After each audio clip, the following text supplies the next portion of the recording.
കേക്കിന് വേണ്ടിയിട്ടുള്ള chocolate sponge cake ആദ്യം റെഡിയാക്കി എടുക്കണം. അപ്പോൾ ഈ ഒരു ബൗളിലേക്ക് 1 കപ്പ് മൈദ ആഡ് ചെയ്യാം. ഇതിലേക്ക് 1 ടീസ്പൂൺ ബേക്കിംഗ് പൗഡർ ആഡ് ചെയ്യാം. 1/4 teaspoon baking soda,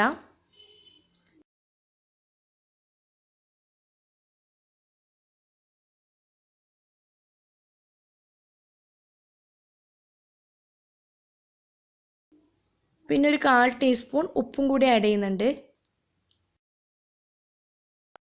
chocolate sponge cake ആയതുകൊണ്ട് കൊക്കോ പൗഡർ ആഡ് ചെയ്യണം. ഇതിലേക്ക് 2 tablespoon cocoa powder add ചെയ്യുന്നുണ്ട്. കൊക്കോ പൗഡറും കൂടി ചേർത്ത് ഒന്ന് മിക്സ് ചെയ്തതിന് ശേഷം ഈ പൊടികൾ 2-3 പ്രാവശ്യം നമുക്കൊന്ന് അരിച്ചെടുക്കണം. പൊടികൾ അരിച്ചെടുത്തിട്ട് ചേർക്കുമ്പോൾ നമ്മുടെ കേക്ക് നല്ല സോഫ്റ്റായി കിട്ടും. പൊടികൾ ഞാൻ അരിച്ചെടുത്ത് വെച്ചിട്ടുണ്ട്. ഇനി നമുക്ക് ഇതിനാവശ്യമുള്ള മുട്ട ബീറ്റ് ചെയ്യണം. ഞാനിപ്പോൾ 4 മുട്ടയാണ് എടുത്തിട്ടുള്ളത്. ബീറ്റർ ഒന്ന് ഓണാക്കിയിട്ട് ഒന്നങ്ങ് ബീറ്റ് ചെയ്ത് കൊടുക്കുക. ആദ്യം ചെറുതായിട്ടൊന്ന് ബീറ്റ് ചെയ്തെടുത്തിട്ടുണ്ട്. ഇതിലേക്ക് 1/2 കപ്പ് പൊടിച്ച പഞ്ചസാര ചേർത്ത് കൊടുക്കണം.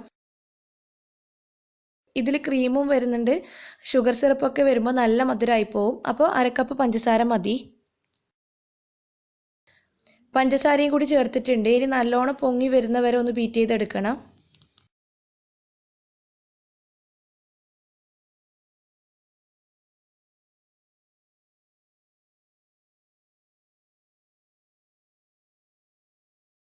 കണ്ടില്ല, ഇപ്പോൾ അത്യാവശ്യം നന്നായിട്ട് പതഞ്ഞ് വന്നിട്ടുണ്ട്. ഇതിലേക്ക് 1 ടീസ്പൂൺ വാനില എസൻസ് ചേർത്ത് കൊടുക്കുക.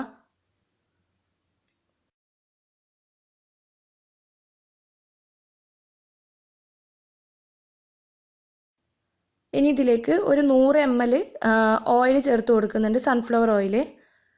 ഒന്ന് ബീറ്റ് ചെയ്ത് കൊടുക്കുക. ഇത് ബീറ്റ് ചെയ്യുമ്പോൾ തന്നെ ഇതിലേക്ക് 1/2 കപ്പ് പാലും കൂടി ചേർത്ത് കൊടുക്കണം. പാലും കൂടി ചേർത്തിട്ട് ജസ്റ്റ് ഒന്ന് ബീറ്റ് ചെയ്ത് ഓഫ് ചെയ്തിട്ടിട്ടുണ്ട്. ഇനി നമുക്ക് ഇതിൽ നമ്മൾ റെഡിയാക്കി വെച്ച പൊടികൾ ചേർത്ത് കൊടുക്കുകയാണ് ചെയ്യേണ്ടത്. ഞാൻ പറഞ്ഞില്ലേ, അരിച്ച് മാറ്റി വെച്ചതാണ്. ഇത് കുറച്ചായിട്ട് ചേർത്തിട്ട് ഒന്ന് ഫോൾഡ് ചെയ്തെടുക്കുക. എല്ലാം കൂടി ഒന്നിച്ച് ചേർക്കണ്ട. ഒരു പകുതി ആദ്യം ചേർത്ത് കൊടുത്തിട്ട് ഫോൾഡ് ചെയ്യാം. ഇത് മിക്സ് ചെയ്യുന്ന സമയത്ത് തന്നെ കുക്കർ ഒന്ന് പ്രീ ഹീറ്റ് ചെയ്യാൻ വെക്കണം. അതിനുശേഷം ഇത് മിക്സ് ചെയ്തെടുത്താൽ മതി. 10 മിനിറ്റാണ് പ്രീ ഹീറ്റ് ചെയ്യാൻ വെക്കേണ്ടത്. വിസിലൊന്നും വെക്കേണ്ട ആവശ്യമില്ല.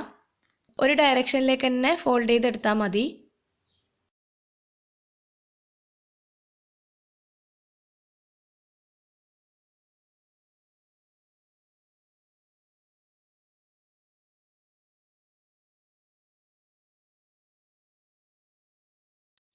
ഇപ്പോൾ നല്ലോണം മിക്സായി കിട്ടിയിട്ടുണ്ട്. നമ്മൾ പൊടികളും ആ മുട്ടയൊക്കെ നന്നായിട്ട് ഫോൾഡ് ചെയ്തെടുത്തിട്ടുണ്ട്. ഇനി നമുക്ക് കേക്ക് ബേക്ക് ചെയ്യണം. കേക്ക് ബേക്ക് ചെയ്യുന്നതിന് മുന്നായിട്ട് ബേക്ക് ചെയ്യുന്ന ടിന്നൊന്ന് റെഡിയാക്കി എടുക്കാനുണ്ട്. ഇതിപ്പോൾ ആദ്യം എല്ലായിടത്തും ഓയിൽ പുരട്ടി കൊടുത്തു. അതിൻ്റെ മുകളിൽ കുറച്ച് മൈദ ഇട്ട് കൊടുത്തിട്ട് കൂടുതലായിട്ട് വന്ന മൈദ പുറത്തേക്ക് കളയുക ചെയ്തത്. പിന്നെ താഴെ മാത്രം ഒരു ചെറിയ ഷീറ്റ് ബട്ടർ പേപ്പർ വിരിച്ച് കൊടുത്തിട്ടുണ്ട്. സൈഡിൽ വിരിച്ച് കൊടുത്തിട്ടില്ല. വേണമെന്നുണ്ടെങ്കിൽ സൈഡിലും വിരിച്ച് കൊടുക്കാം. ഇനി നമുക്ക് കേക്ക് ബാറ്റർ ഒഴിച്ച് കൊടുക്കാം.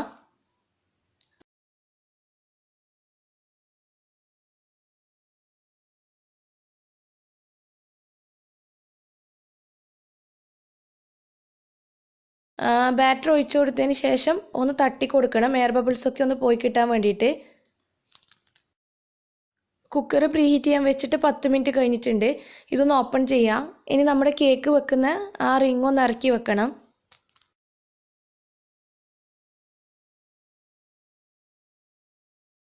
അതിൻ്റെ മുകളിലായിട്ട് കേക്ക് ടിന്ന് ഇറക്കി വെക്കുക. ഇനി കുക്കർ അടച്ച് വെച്ചിട്ട് 40 മിനിറ്റ് നമുക്ക് ബേക്ക് ചെയ്തെടുക്കണം. ലോ ഫ്ലെയിമിലാണ് ബേക്ക് ചെയ്തെടുക്കേണ്ടത്. വിസിലൊന്നും വെക്കേണ്ട ആവശ്യമില്ല.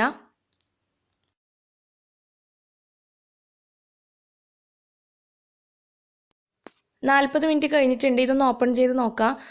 ഓപ്പൺ ചെയ്തതിന് ശേഷം ഞാൻ ഒരു സ്ക്വയർ ഇൻസേർട്ട് ചെയ്ത് നോക്കുന്നുണ്ട്, ഉൾഭാഗമൊക്കെ വെന്തിനോ നോക്കാൻ വേണ്ടിയിട്ട്. നല്ല ക്ലീൻ ആയിട്ടാണ് വന്നിട്ടുള്ളത്. അപ്പോൾ ഉൾഭാഗമൊക്കെ റെഡി ആയിട്ടുണ്ട്. ഇതിന് കുക്കറിൽ നിന്ന് പുറത്തേക്ക് എടുക്കാം. 5 മിനിറ്റ് കഴിഞ്ഞതിന് ശേഷം ഇതിൻ്റെ സൈഡൊക്കെ ഒന്ന് വിടിയിച്ചെടുക്കണം.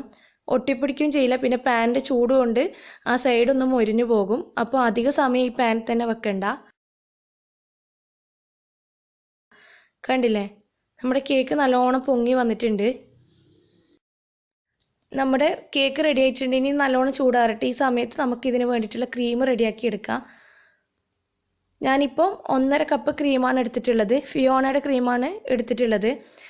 ഈ ക്രീം ഫ്രീസറിൽ വെച്ച് നല്ലോണം തണുപ്പിച്ചെടുത്തതാണ്. ഇനി ഇത് നന്നായിട്ട് തന്നെ ബീറ്റ് ചെയ്തെടുക്കണം. അപ്പോൾ ആദ്യം ഒന്ന് ബീറ്റ് ചെയ്യാം.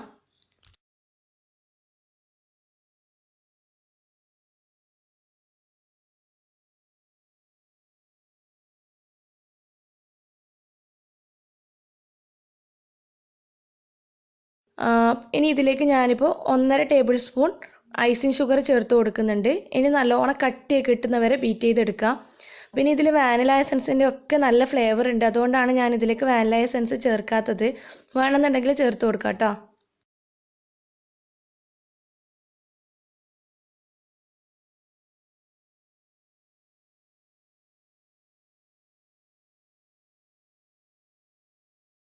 ക്രീം നല്ലോണം ബീറ്റായി വന്നിട്ടുണ്ട്. ഇനി നമുക്ക് കേക്ക് ഡെക്കറേറ്റ് ചെയ്യാൻ തുടങ്ങാം. അപ്പോൾ ഡെക്കറേറ്റ് ചെയ്യുന്നതിന് മുന്നായിട്ട് ഈ കേക്കിൻ്റെ താഴെയുള്ള ആ ബട്ടർ പേപ്പർ ഒന്ന് മാറ്റി കൊടുക്കണം. കേക്ക് ഒട്ടും അടിക്കൊന്നും പിടിച്ചിട്ടില്ല. ഈ കേക്ക് 3 പാർട്ടായിട്ടാണ് ഞാൻ കട്ട് ചെയ്തെടുക്കുന്നത്.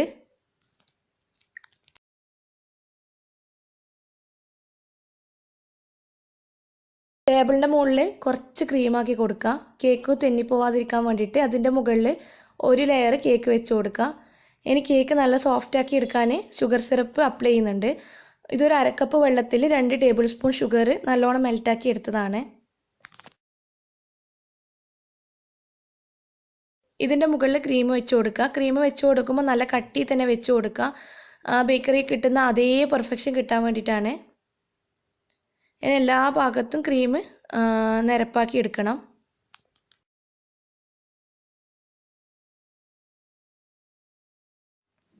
ബ്ലാക്ക് ഫോറസ്റ്റ് കേക്ക് ആയതുകൊണ്ട് ചെറി കട്ട് ചെയ്തിട്ട് ഇട്ട് കൊടുക്കുന്നുണ്ട്.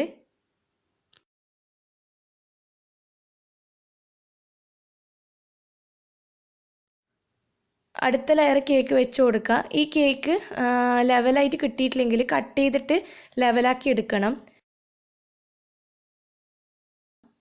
ഷുഗർ സിറപ്പ് ആക്കി കൊടുത്തതിന് ശേഷം ക്രീം വെച്ചിട്ട് ഒന്ന് കവർ ചെയ്യുക.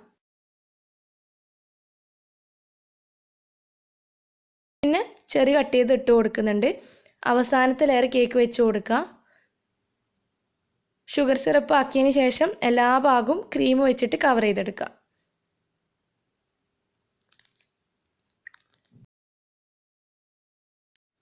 മാക്സിമം നീറ്റാക്കിയിട്ട് കവർ ചെയ്യാൻ ശ്രദ്ധിക്കുക. ആ സ്പാച്ചുല ഒന്ന് നനച്ചെടുത്താലും മതി. നല്ല നീറ്റായിട്ട് തന്നെ കവർ ചെയ്തെടുക്കാൻ പറ്റും. ബ്ലാക്ക് ഫോറസ്റ്റ് കേക്ക് ആയതുകൊണ്ട് ഇതിൻ്റെ സൈഡൊക്കെ നമ്മൾ ചോക്ലേറ്റ് വെച്ച് കവർ ചെയ്യുന്നുണ്ട്. ഇതിപ്പോൾ ഞാൻ കുറച്ച് ഡാർക്ക് ചോക്ലേറ്റ് ഒന്ന് ഗ്രേറ്റ് ചെയ്തെടുത്തിട്ടുണ്ട്. ഇത് ഇതിൻ്റെ സൈഡിലായിട്ട് ഇട്ട് കൊടുക്കുക.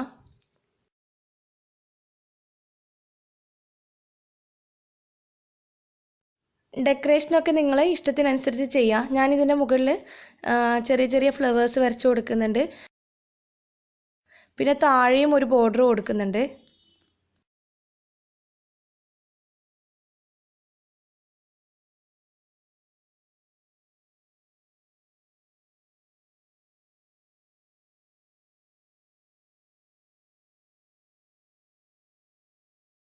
നടുവിലായിട്ട് ബാക്കിയുള്ള ഗ്രേറ്റ് ചെയ്ത ചോക്ലേറ്റ് ഇട്ട് കൊടുക്കുക.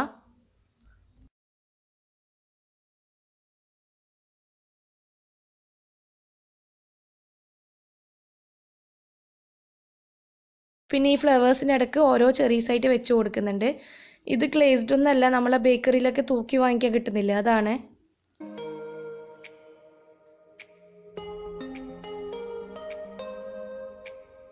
നമ്മുടെ കേക്ക് ഇവിടെ റെഡി ആയിട്ടുണ്ട്. ഇത് 2-3 മണിക്കൂർ ഫ്രിഡ്ജിൽ വെച്ച് തണുപ്പിക്കുകയാണെങ്കിൽ നല്ല ടേസ്റ്റ് ആയിരിക്കും. ഞാനിത് കട്ട് ചെയ്തിട്ട് കാണിച്ചു തരാം.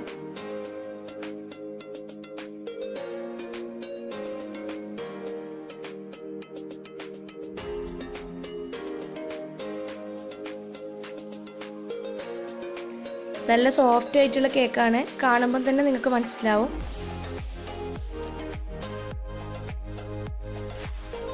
നല്ലൊരു ബ്ലൂബെറി കേക്കിൻ്റെ റെസിപ്പി ഞാൻ മുന്നേ അപ്ലോഡ് ചെയ്തിട്ടുണ്ട്. അത് ഞാൻ എൻഡ് സ്ക്രീനിൽ കൊടുക്കുന്നതായിരിക്കും. അപ്പോൾ ഇഷ്ടപ്പെട്ടാൽ ലൈക്ക് ചെയ്യുക, ഷെയർ ചെയ്യുക, സബ്സ്ക്രൈബ് ചെയ്യാത്തവരാണെങ്കിൽ സബ്സ്ക്രൈബ് ചെയ്യുക. താങ്ക്